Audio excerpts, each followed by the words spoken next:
Alright, so good afternoon, guys. Welcome to our discussion. This is now chapter 3. So, we're going to tackle history, globalization, and value based leadership. Okay? Now, so learning content natin would be Asian history management through the 1990s and contemporary principles of management. Asian history of management through 1990s. The most influential of these early principles were set forth by Henry Fayol. He's a French mining engineering. So, siya yung nag-set ng kauna-unahang principles uh, in management. Okay? So, Fayol's 14 principles of management. Okay? Number 1 would be specialization or division of labor. Okay, so basically in your management structure, of course, there's this what we call the organizational structure. Okay? Yan din yung ginagamit ninyo sa inyong event. Okay? Kaya meron tayong mga managers na merong mga staff. Okay? So they have this designation of labor or division of labor and based on specialization. So kayo nilagay kayo sa mga positions ninyo and sa mga departments ninyo dahil they would believe or the managers believe that you are capable of doing something for the event. Okay, so here by specializing in a limited set of activities, workers become more efficient and increase their output dahil alam mo na yung trabaho mo at you are specialized to do something like that. Okay, uh, mas mapapabilis yung trabaho and mas magi-increase yung output natin. Okay, same as true with what we're going to do in the next semester. Yung sa international cookery, you'll be having your hopefully sana kung payagan na ang face to face makapag-event tayo with our international cookery. So sa international cookery natin, we need to set uh, the division of labor, okay, based on the specialization. So sa kitchen, kailangan ilagay ninyo sa posisyon kung sinong pwedeng magaling sa appetizer, sino magaling sa starches, sino magaling sa um, dessert, soup, yan. So, they have this specialization. So, nilalagay yung mga tao dyan para mas makabisado mo yung ginagawa mo in order for you to have an increase in output and become more efficient. Another would be authority and responsibility. So, managers must have the authority to issue commands, but with the authority comes the responsibility to ensure that works gets done. So, here as a manager, you need this authority and responsibility. You're responsible for your staff. You're responsible for the things that the upper management would want to execute. Okay? Kasi kayo mga frontliner, so kayo ang mag-execute. If you have your staff, the staff would execute the the thing na pinapagawa ng isang ng upper management. So basically, if you are in the position, you have the authority to instruct your staff to do the things that that needs to be done, okay, or the work that needs to be done. Okay, but of course there's a responsibility. Sabi nga with more, sabi ni yung sa Spider-Man, with great powers comes great responsibility. So with great authority, you need uh, great responsibility. You have that responsibility. Okay? Remember yung sinasabi natin before, don't be just a boss. Okay? You have to be a leader. Okay? So lahat tayo, we have a leadership in ourselves. We just need to what they call this, improve everything. Okay? Another would be discipline. Okay? Workers must obey orders in the business in order for the business to run smoothly. But good discipline is the result of effective leadership. Remember, everything is about discipline. Okay? Ang disiplina nag-i-start sa sarili natin. Now, let's say kayo nagkaroon ng trabaho in the future, of course, it requires discipline as well. Okay? Pag alam mo merong pasok, kailangan mo pumasok kahit anong mangyari. Okay? Let's say for example, nagkaroon ka ng hangover, uminom ka the day before, alam mo may pasok ka, that's discipline. In order for you to do your job well, you have to make sure disiplinahin mo yung sarili mo. Pag alam mo may trabaho kinabukasan, huwag kang magpapaumaga. Ganun lang yan. So, it's just, sabi nga dito, workers must understand the rules and management should use penalties judiciously if workers violates the rules. So, meron tayong kanya-kanyang rules. Kamukha ng pini-implement ko lagi at sinasanay ko kayo, we have certain rules. So, if you tend not to follow the rule, of course, there are disciplinary actions. Okay? So, here, in the industry, meron din mga ganyan. So, meron silang kanya-kanyang rules per company. So, pag hindi mo sinunod yung rules na yon, tendency, merong kang kalalagyan. Okay? Now, unity of command. Okay. Sa unity of command, an employee should receive orders only from one boss to avoid conflicting instructions. Ito yung minsan nangyayari in the industry. Dahil merong mga, of course, hindi natin tao tayo, hindi natin may iwasan, meron mga gustong gahaman na gustong mapunta sa posisyon at ginagawa ang lahat para makamit yun. Okay? So, tendency, if an employee is something like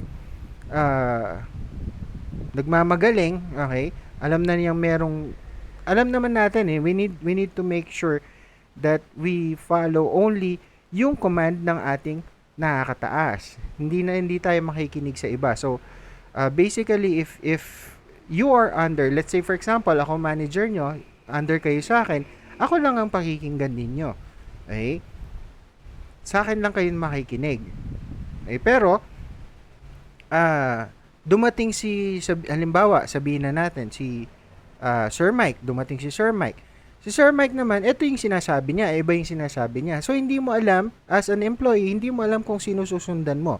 Okay? Kaya nga dito sa event na ginagawa natin, kung napapansin ninyo, hindi nyo kami nakikitang nag-uusap, pero communications are always open to both of us. Okay? Hindi nyo napapansin, yung mga sinasabi ko, nag-link dun sa sinasabi ni Sir Mike. Okay? Kahit di nyo kami nakikitang nag-uusap, pero we always talk about your event. So, pinag-uusapan namin kung ano mga pros and cons sa event ninyo, kung ano yung mga possible na problem na lumabas. Okay? Alam na namin. At alam na namin yung solusyon. Okay? It's up to you to find out kung ano yung solusyon. Siyempre, hindi namin ibibigay yon. Bakit? Kasi it's for you to find out. Kayo ang may event doon, kayo ang humanap ng paraan. Okay? So, that's the training na binibigay namin sa inyo. Okay? But, basically, unity of command is very important. Kailangan kung anong command ng nakakataas, the event manager, yan yung i-command ng mga lower managers. Okay? Towards the employee. So, hindi rin kayo pwedeng dumirect dun sa nakakataas. Okay? Nakaka-bypass yun. Okay? Tendency, that's very unprofessional. So, you have to make sure na bago ka dumiretso sa taas, dumiretso ka muna doon sa upper management mo, kung sino yung humahawak sa'yo. So, from there, sila yung magko-communicate kung ano man problema mo, okay, sa taas. Okay, so, that's unity of command. Now, unity of direction. Each unit or group has only one boss and follows one plan so that work is coordinated. Remember, hinahati kayo, division of labor, hinahati kayo per specialization. Now, your direction per department, okay, leads to one goal. Okay? Kung ano yung pinaka-goal ng company, yun yung ginagawa ninyo. Okay? Say for example, in our event, okay, we have certain goals. Hindi ang goal natin hindi yung pumasa. Okay? Ang goal natin is kumita. Okay? Andyan na yun eh. Pag nagawa mo yung event, kumita ka sa event, papasa ka, of course. So, that's the icing in the cake. Okay? Pero ang pinakatrabaho dyan is, paano tayo kikita? Okay? Now, with that question, paano tayo kikita? Hahanapan nyo ngayon ng solusyon. Ay, paano kaya tayo kikita sa ganitong event? Now, with that, ay meron tayong direction towards dun sa goal natin. Anong pinaka-goal natin? Kumita. Okay? Once na kumita tayo, nagawa natin yung event natin, um, susunod na lang si papasa tayo. Okay? So ganun ang thinking or mindset dapat. Hindi tayo nagsisettle dun sa uh, basta gawin na lang natin yung event. Bahala na. Okay? Papasa naman tayo. Wag sa ganun. Okay? We need to set goals in order for us to uh, make every action work towards our goals. Okay? So that's unity of direction. Now, subordination of individual interests. The interest of one person should never take precedence over what is best for the company as a whole. Meron tayong kanya-kanyang mga interest. Okay? Especially if we are already working. Okay? May kanya-kanya tayong interest. One of the interests na meron tayo is, of course, unang-una would be gusto nating tumaas yung position natin. Bakit natin gustong tumaas yung position natin? Kasi pag kakagibat ng pagtaas ng position mo ay yung pagtaas ng sahod mo. Okay? But the question is, are you going to do that in an awful manner or you're going to do that on the right manner? Okay? So, each individual, each subordinates, okay, goal nila yon. Goal nilang mapunta dun sa position na yon. Pero, if that never happens, wag tayong magne-negative thing. Okay? Wag tayong bibitaw. Kasi, sooner or later, mapupunta rin tayo sa position na yon if we do it the right way. Okay? One good example, minsan merong magpapasipsip ng ganito, ganyan, papasipsip sa boss para magkaroon ng posisyon. Okay? Hindi ba mas masarap isipin na nakuha mo yung posisyon na yon dahil pinaghirapan mo? Okay? So that's the thinking. You need to make sure you do something first in order, or you work hard for it in order for you to be in that position. One good example, I remember when I was in college, I'm into this karate organization. Yung karate do. So, doon meron tinatawag na promotion. Okay? So, you will start from white belt and then you go with yellow belt, green belt, blue belt, red belt, brown belt, red belt, and then black belt. Okay? Before you go to a certain, or you have yourself promoted to a certain level, okay, kailangan kabisado mo na. Meron kaming tinatawag na kata, which are the karate forms. Okay? Once na kabisado mo na yung mga karate forms, pwede ka na mag-upgrade into promotion. Pero ako, when I was there, hindi ako nagpapapromote agad. Yung mga kasama ko, agad-agad nagpapapromote sila. Okay? Ako hindi. I retained for several months, siguro going one sem, going half the second sem, nasa white belt lang ako. Kasi there's this one goal na gusto ko bago ako magpa-promote. Sabi ko sa sensei ko, or sensei is the instructor. Okay? Before ako ma-promote, gusto ko magkaroon muna ako ng gold medal. Okay? In any competition, kahit anong competition yan. Okay? So, ayun, nangyari, nagkaroon kami ng national competition. So, I'm just a white belt. Mga kalaban ko doon. Ang category doon is per weight level. Okay? So, per kilogram ang labanan. So, it doesn't matter kung white belt ka, black belt ka, it doesn't matter yung belt. Ang punto doon is yung weight mo, weight category mo. Okay? So, yun. Naglaban kami, nakipag-compete ako. So, dumating ako sa punto ng semifinals. Natalo ko ngayon tong ka-semifinal ko. So, akit na ako doon sa finals, doon sa championship, doon sa weight category ko. Okay? Pagdating ko doon sa weight category ko ng championship, ang kalaban ko is double dan, ah, second dan pala, sorry, hindi double dan. Second dan black belt ng Palayan City, Nueva Ecija. Okay? Nung nandun na ako, ay ano lang, gitgitan lang ang labanan. Ang laban dun kasi first to make 3 or 5 yata na points. Basta ang alam ko, nag-tie kami bandang huli. Okay? 4, sabihin na natin 4-4 ang laban. Okay? 4-4 ang points. Now, dumating doon sa punto na, syempre, dahil mahaba na yung laban, simula doon sa una hanggang umakit ako ng finals, parang napagod na ako, pagod na yung katawan ko. Sumuko yung katawan ko. Okay, so, to make the story short, I ended up silver medalist. Okay, so silver medalist lang ako na national competition at kalaban ko iba't ibang lugar sa Pilipinas. But it doesn't stop me there. Okay, so ano pa rin ako, nagko-compete pa rin ako. Okay? Hanggang dun sa hindi siya national game, ano lang siya ano to, parang inter barangay lang yung dating na competition. Lumaban kami. Okay? So doon ko nakuha yung gold.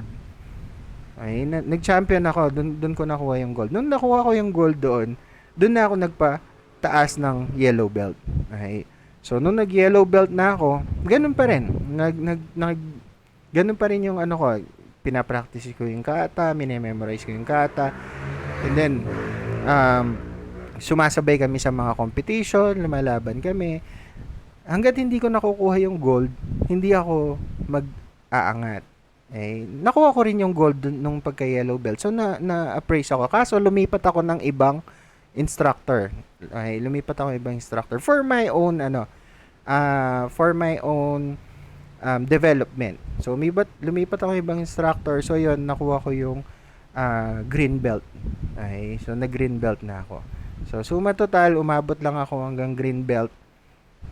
Hindi ko na natuloy. Pero still, ayun, the memories of those, andun pa rin. So, what I'm trying to say is, before I want to be promoted into a certain position, gusto ko, meron akong napatunayan. Okay? Meron na akong napatunayan. Okay? So, yun po. Kaya nga, hindi ko hinahangad lagi ang posisyon. Kasi ang mas naniniwala ako dun sa nagigain ko yung respeto ng tao. Okay? Mas gusto ko yung ganon na pantay-pantay lang kami sa paningin namin, pero position nandyan yan position yan. Pero yung respeto ng tao sa'yo, kung nandun yung respeto ng tao sa'yo, at alam nilang magaling ka, alam nila na kaya mong hawakan yung mga tao, at hindi ka gagawa ng something na ikasasama ng mga tao, pwera na lang kung wala silang nagawang masama.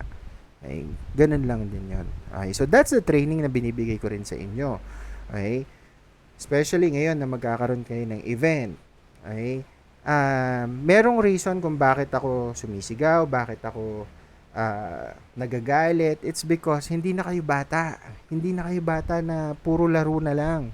Ang nakikita ko kasi sa inyo, minsan, lagi kayong laro ng laro. Feeling nyo, lahat nadadaan sa ganun. Feeling nyo, mga high school pa kayo, yung mga, sa mga galawan ninyo. Pero you're not. You're already ladies and gentlemen. Okay? That's why I'm always telling you, you act your age. Hindi na kayo bata. Okay? Pwede naman tayo magpakabata pero hindi natin dapat i-sacrifice yung trabaho na kailangan nating gawin. Okay? So, yun. Kaya nga, remember nung pinunteriya ko yung costing hanggang ngayon, hanggang nung last time na kausap ko kayo, hindi pa nagagawa yung costing. Bakit? Kasi pinapagpabukas-bukas natin. Okay? Another is time management din. Okay? Kailangan, before you do something, you have to make sure natapos na lahat. Okay? Para wala na tayong maging problema. Okay. As we continue, remuneration. Workers must be fairly paid for their service. Of course, this is very important. Um, yung mga nagtatrabaho, kailangan they're paid properly in order for them to work properly. Bakit? Kasi pag nagkukulang ang sweldo, mo nga niyan, pag nagkukulang ang sweldo, or something like hindi tama ang pasahod, okay, nakakawalan ng gana kasi you're giving your best eh. As an individual, you're giving your best. Now, if you see na hindi siya nagiging fair, okay, that's the point na pwedeng magkaroon ng turnover. Okay? Ng employee turnover. Pwedeng maraming umalis. Okay? Remember, do sa panahon natin yan, pagtitiisan yan, of course. Pero, syempre, hindi naman dapat. Okay? Kaya nga ang daming natutulpo pagdating sa ganyan. Okay? It's because we have to be fair. Remember, always remember, guys, before doing something sa kapwa mo, okay? May it be a joke, may it be a prank, okay? Or something, make sure, alam mo na yung tao na yon kaya niyan tanggapin kung ano yung gagawin mo sa kanya. Okay? You have to be fair. Kasi pag sa'yo ginawa yon, ano mafe-feel mo?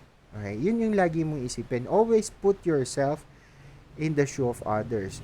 You have to learn how to empathize, not sympathize. Okay? Empathy and sympathy are two different things. Okay? Sympathy is alam mo yung pinagdadaanan niya, parang as a comfort, parang nasasabi mo na nararamdaman mo yung nararamdaman niya. Okay? Nararamdaman mo lang. Okay? Pero ang empathize is you've been there. Napunta ka doon sa sitwasyon niya. So you have to make sure we empathize always. We don't sympathize. Okay? So, yan. Now, centralization. Centralization refers to decision making, specifically whether decisions are centralized, made by management, or decentralized, made by employees. Fayol believed that whether company should centralize or decentralize its decision making depended on the company situation and the quality of its workers. Dito pumapasok yung minsan mayroong mga company na centralize yung decision making. Okay? Ang mga nagdi-decision lang dyan would be the managers. But, my question is, not all managers are hands-on. Okay? So, ibig sabihin, pag gumawa sila ng decision, minsan, hindi siya naka-align dun sa problema talaga. Or, hindi niya naiintindihan yung mga tao kung bakit ganun sila kasi hindi siya hindi niya nararanasan. Okay? Hindi niya nararanasan yung pinagdadaanan ng mga empleyado. Okay, that's why companies sometimes use decentralization or decentralized decision which is made by employees, especially if the situation needs the call of it. Ibig sabihin, the current situation ng isang company, especially when it comes to operation, kailangan ng desisyonan ng empleyado na hindi na niya kailangan sabihin sa mga management or gawin na niya bago niya sabihin sa mga management para at least ma-save yung company from further loss pa. Okay? Which is nowadays, yung mga company na yan, ginagawa na ito. That's what you call empowerment of employees. So, in-empower na sila to do something or to make a decision right there and then in order for, as long as it is based on the company's rules and regulation. Okay? Pero, kamukha sa atin, let's say for example, when I was just a good example, when I was in Baguio, okay, merong nagreklamo na customer. So, nandun yung boss ko. Nasa labas siya, nagtitingin-tingin. So, nagreklamo yung isang guest. Sabi, bloody yung chicken. So, sabi ko, binalik. So, sabi nung boss ko, binalik to sabi niya. Bloody daw yung chicken. Pakipalitan. Ang ginawa ng mga staff ko, ng mga kitchen, Nung binalik sa kitchen yung plato, tiningnan ba naman? Tiningnan nila. So, siguro for several seconds. And then, I tap, ginulat ko sila, I tap the table. Sabi ko, oy, sabi ko, palitan nyo na yan. Sabi ko, mamaya nyo na tingnan yan or mamaya nyo na isipin kung bakit naging ganyan yan. You have to change that kasi naghihintay yung guest. So, simula doon, ginawa na nila, pinalitan na kagad nila. So, that's when I was first commended by my boss kasi sabi niya, yan yung gusto kong ipaano sa inyo.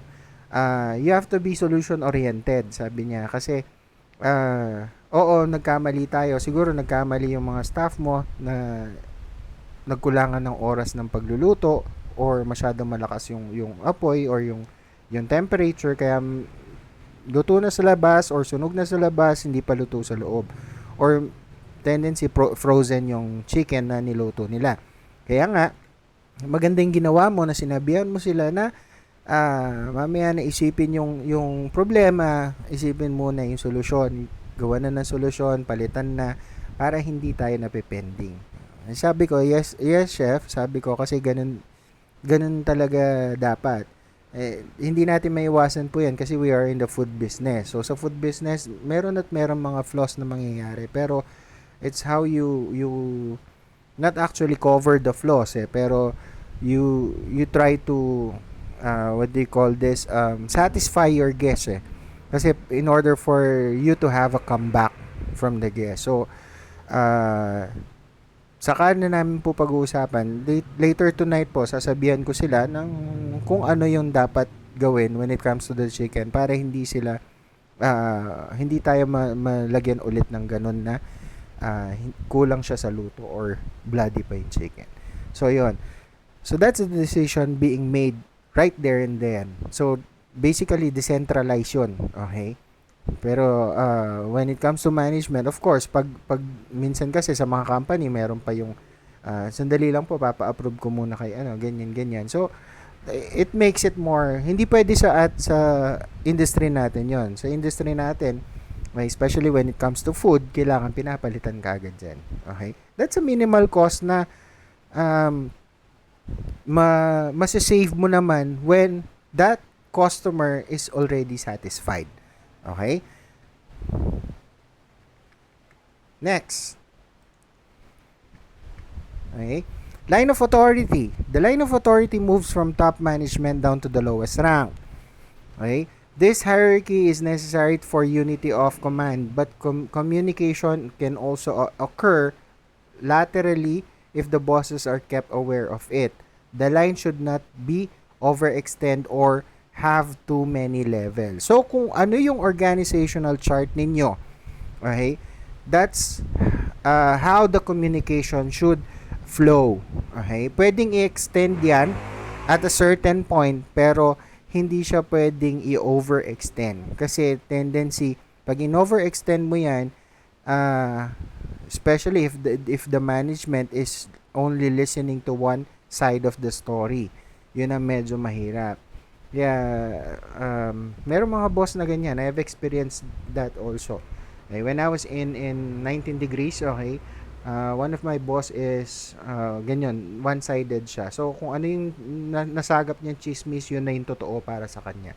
Okay, so yun yung medyo negative pagdating sa atin. Okay, so yun yung iniiwasan ko at ayaw ko rin nangyayari. Kaya ako umalis doon kasi nakasagutan ko siya. Yan. Ay, alam nyo ako, sumasagot ako, pero in a nice way. Nakasmile pa. Alright. Now, order. Orderliness refers to both the environment and materials as well as to the policies and rules. Okay? So, people and materials should be in the right place at the right time. So, you have to maintain order when you are in a certain company or you are in a certain office. Okay? Huwag kang burara. Huwag mong dalhin yung pagkaburara mo sa trabaho mo. Bakit? Tendency, pag dinala mo yung pagkaburara mo sa trabaho mo, ang nangyayari, lahat ng mga papeles, hindi mo alam kung nasan. Alright. Okay, rock and roll. Okay, so you have to maintain order. Not only with the physical environment na meron ka inside your office. Also, with the rules and regulation of the company. Pag alam mong bawal, huwag mo nang gagawin. Okay? Sir, bawal po ba yung kumain? Yes, bawal. Alam mo nang bawal, pero ginagawa mo pa. Okay? Simple rules natin, kahit sa kitchen natin, hindi nyo magawa. Bakit? Kasi, nauuna yung kagutuman. Yan. Okay? So, those are simple rules. You have to be, in order for you to be in order or uh, to acquire orderliness, you have to make sure na you what do you call this? You follow the rules and regulation. Okay. Equity, fairness, equity, dignity, and respect should pervade the organization. Bosses must treat employees well with a combination of kindliness and justice. Okay, fairness and equality. Okay, you have to make sure when you are in the position, wag personalin. Walang personalan, trabaho lang. Okay? Pero, if you become the boss, okay, you have to treat also with fairness yung mga employees mo. Okay? It doesn't matter kung mahirap siyang turuan, kung may attitude siya. Of course, kung may attitude siya, may kalalagyan siya. Meron kang pwedeng gawin na pwede mong tanggalin yung pag-attitude niya. Or, most probably, pwede mo siyang tanggalin kung nag-attitude siya. Okay? But, make sure there is justice. Okay? Ibig sabihin, you follow the proper rules and regulation before you do something. Okay? Para hindi ka balikan. Kasi, tendency niyan, pwede kang balikan eh. Okay? Pwedeng bumalik sa iyo yung mga ginagawa mo. Okay? Alright. Kamukha ng mga napapanood I don't know kung napapanood nyo. Minsan may mga certain instance sa kay Rapid Tulfo in Action na nagrereklamo siya pero bumabalik din sa kanya. Bakit? Kasi yung nirereklamo niya, yung nagrereklamo pala, meron din palang siyang mas karumal-dumal na ginawa. Kaya, ganun yung naging trato sa kanya nung nirereklamo niya. Okay, so, bumabalik din. So, kailangan, let's say, when it comes to that, pag nagreklamo ka, make sure wala kang bahid ng mali. Okay? Hindi ko naman sinabing perfecto ka, pero as long as you are in the standard and you follow the rules and regulation, wala tayong magiging problema. Okay? Stability of tenure, organizations do best when tenure is high, turnover is low. Ibig sabihin, mas marami ang tumatagal na empleyado. People need time to learn their jobs and stability promotes loyalty. High employee turnover is inefficient. So, pag mataas ang turnover ng empleyado, ibig sabihin may problema ang management. Okay? Or, minsan, most probably, ganun ang nangyayari. May problema ang management. Okay? Kasi, pag tama ang ginagawa ng management sa mga empleyado, okay, tendency, humahaba yung tenure nila. Okay? Ibig sabihin, humahaba yung pag-i-stay nila sa company. Tendency, it promotes loyalty to the company. Kaya maraming nag-i-stay ng 10 years, 20 years, 25 years. So, ganyan. Okay? Because of the proper way they're treating their company. Just like in the Purple Pad Thai, my wife is already 5 years or more. Okay? So, na-awardan na siya ng loyalty award ng 5 years. Okay? So, hopefully, baka tumagal-tagal pa siya. Okay? So, yon, stability of tenure. And then, initiative. Yan ang wala natin. Allowing everyone in the organization the right to create plans and carry them out will make them more enthusiastic and will encourage them to work harder. Okay? Yan ang wala natin. Yan ang wala ninyo. Wala kayong initiative. Sorry ha, pero totoo. Aminin natin. Walang initiative.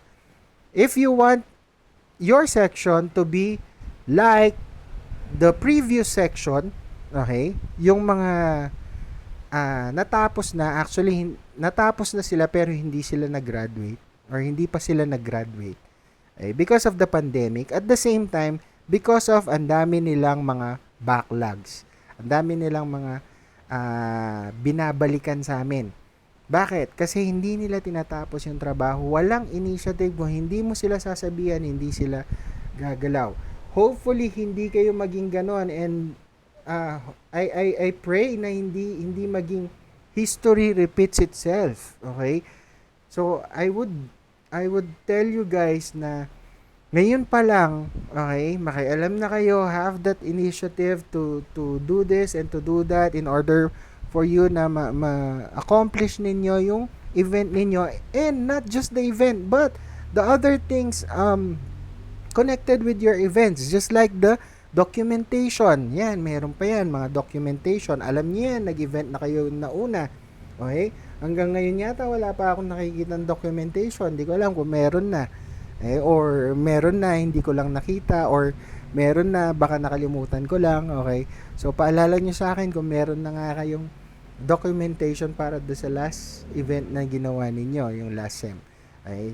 So, have that initiative in you. Okay? Esprit de corps, harmony and team spirit across the organization builds morale and unity. Okay, this is I forgot the French term. Okay, it needs team effort. Okay, ibig sabihin, you are now, this explains you.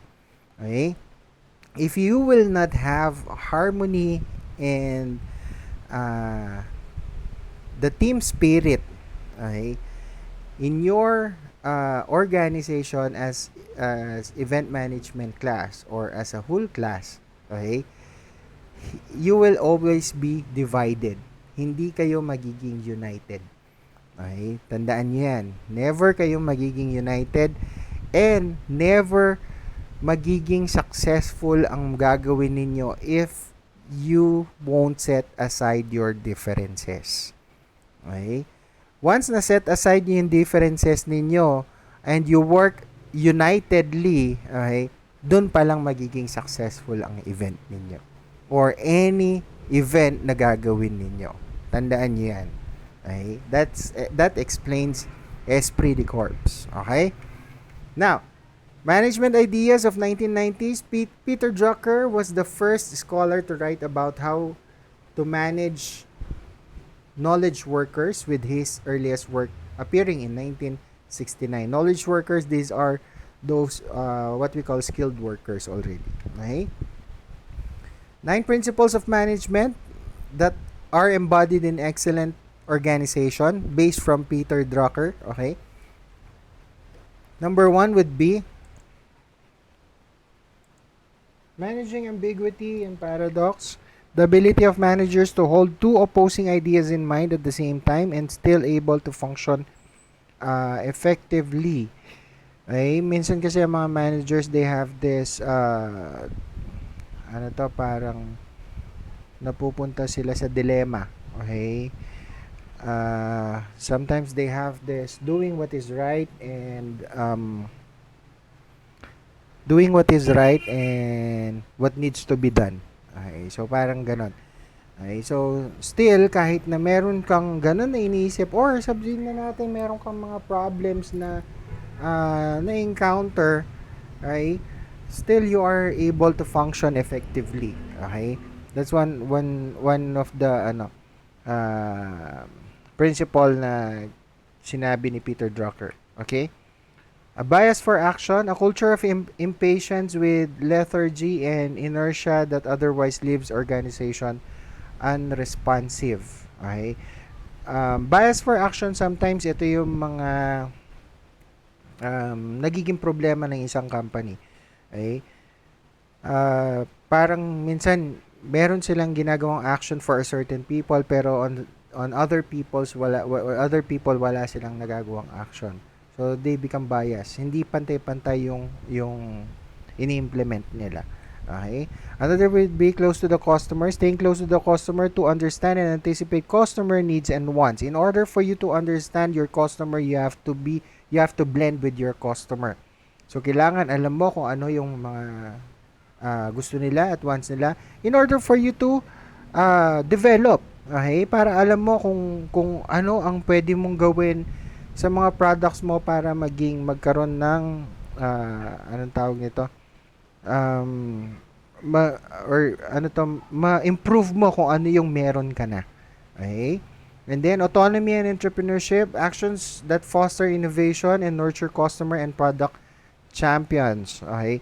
We basically have this entrepreneur abilities inside us. Okay? Every individual meron tayong uh, we have that entrepreneur ability, but it will be always based on our action. Okay, so if we foster innovation, if we are open to innovation, okay, basically uh, we will end up as successful with our product. Okay, bakit? Kasi based on the innovation of our product, we nurture customers needs and wants. Okay? Productivity through people, treating rank and file employees as a source of quality. Okay? Because they're the ones, the mga rank and file employees, they're the ones, they're the frontliners of a certain organization or a certain company. So basically, if you treat them as a source of quality, as a very major major contributor sa isang company, of course, mas magiging it will serve as a motivation para sa kanila yan to do better, to abide with the standard quality products, or production of products. Okay? Hands-on and value-driven, a management philosophy that guides everyday practice, shows management commitment. Basically, ito yung minsan wala sa mga managers na meron tayo ngayon. Okay? Most of our managers, they just do this, do that, say do this and do that. Okay? Pero wala sa kanilang may alam kung paano gawin. Okay? So basically, before you become a manager, you have to make sure you know the pros and cons of the operation. You have to know, alam mo dapat kung ano yung pasikot-sikot ng mga operation ninyo. Para pag merong nagtanong sa iyo na empleyado, hindi ka mabobokya. Okay? Para hindi rin sila magkaroon ng doubt na ba't ganito naman yung manager na to? Walang alam. Okay? So they tend to parang lose respect sa iyo kasi hindi mo alam yung ginagawa mo. Ang alam mo lang gawin is gawin mo to, gawin mo yan, gawin mo to, gawin mo yan. So sometimes we have to make sure we are hands-on when we are value-driven. Okay? Stick to the knitting. Stay with what you do well, and the businesses know best. So when it comes to the being in a certain position, okay, or being in a certain company, you have to do, or you have to be in where you are doing well, okay, sa isang company. So let's say for example, you're best at the kitchen, you have to be in the kitchen. Okay? Pero minsan kasi ginagrab na natin yung opportunity na pwede na to, trabaho din to. Yes, totoo yon. Pero lahat naman kasi na pag-aaralan. Pero you have to make sure you commit yourself. Kasi baka mamaya, hindi mo i-commit yung sarili mo, hindi mo rin magawa ng tama yung gagawin mo. Okay? So you have to commit yourself. Simple form, lean staff. Okay? The best companies have very minimal lean headquarters staff. Simple form, lean staff explains basically yung pagkakaroon ng mga staff na very, very efficient and effective in their work. Okay? Or kahit anong work na ibigay sa kanila. Bakit? They can blend well. Okay? So, tendency, hindi na nila kailangan mag-require ng maraming staff kasi yung isang staff lang, kayang-kaya na niyang gawin yung marami. So, what they will do is, they will just compensate that staff well para magawa niya yung mga trabaho. Of course. Okay? And then simultaneous, loose tight properties, we have to be very simultaneous when it comes to, especially in our industry. Okay? Gaya ng sinabi ko kanina, hindi tayo pwedeng maging stock up. Kailangan dire-diretso lang ang trabaho. Kailangan dire-diretso lang. Kamukha yung in-explain ko kanina, nagkaroon ng problema, binalik yung pagkain, na-stock up sila. Yung mga kitchen staff ko, na-stock up sila. Which is, hindi dapat ganon. If you're thinking wisely, you have to know kung ano dapat mong gawin para magdire-diretso yung operation. Or else, kung hayaan mo silang mag-stock up doon, tendency, maraming mapipending, okay? At maraming mga guests na magagalit. It will lose a lot. Okay? You will lose a lot. Okay? So, views of leadership through the ages. A leader is a dealer in hope. Okay? Sabi ni Napoleon. Okay?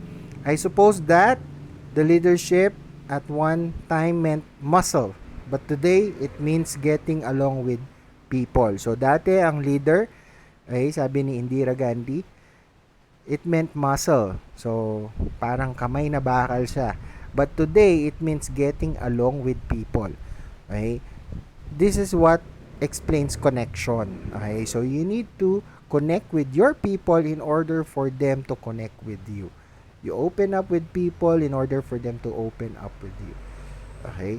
So, that's the value of our views of leadership through the ages. So what leaders really do, set direction, align people, and motivate people. That's one of the best ano to thing that a leader should do, motivate people. Okay? So that's all for our lesson for today. So I hope you enjoy our discussion. So, see you later sa ating Gmeet. Have a nice night, guys, and stay safe.